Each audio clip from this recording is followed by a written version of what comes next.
There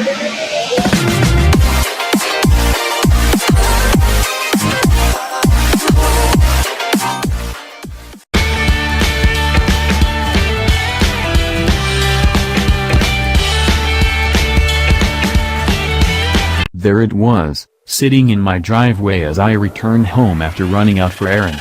A bright Curacao blue McLaren 570S, all mine for the next few days. I made my typical first impression walk around. My test car was slathered in all the carbon fiber trim that the vast options sheet had to offer. The retractable roof performs a lovely mechanical tango while whooshing and buzzing its way into a small space just aft of the cabin. It looks just as beautiful with the top down as it does up. The doors open in a sort of dihedral manner, once you figure out where the handles are hidden, in the black space underneath the bodycolor swoosh at the top, and once they are fully erect, it's not terribly difficult to contort yourself inside. My first thought, I could drive this thing every day. And so I did. For the next 3 days, I would use only the McLaren 570S to get from one place to another. I went to the grocery store, drove to dinner, and made a spur-of-the-moment trip up north from Seattle to Bellingham. Here's what I learned. Those dihedral doors look sweet, a prerequisite for any proper supercar, but the way the glass rises from the doors means opening them also opens up the roof section, so there's really no way to keep the rain out when entering.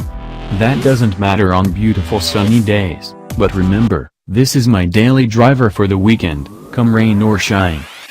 The most difficult part of getting cozy is adjusting the seat. The buttons are at the front of the seat, and, best I can tell, there's absolutely no rhyme or reason as to which button moves or controls what surface. It's a 15-minute guessing game of button mashing, praying, cursing, and trying again. It's actually fairly comfortable inside the 570S once you find a correct seating position. You sit low, but not so low that your legs are parallel with the floor. There's ample headroom for a 6+ footer. Visibility is actually pretty good. I set myself to the task of roving about the cabin, testing switches and buttons, and generally getting familiar with my surroundings. The infotainment system is, for this day and age, rudimentary. But that hardly matters, considering the car's purpose. Let's step into the throttle and hear the sound of 3.8 twin-turbocharged liters of displacement.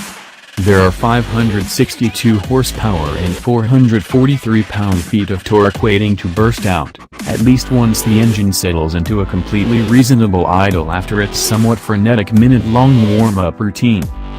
There are enough buttons, switches, and dials on the console and steering wheel to merit a look at the manual, or, you could do what I did and start pressing things until the car is in sport mode and the gearbox is in drive.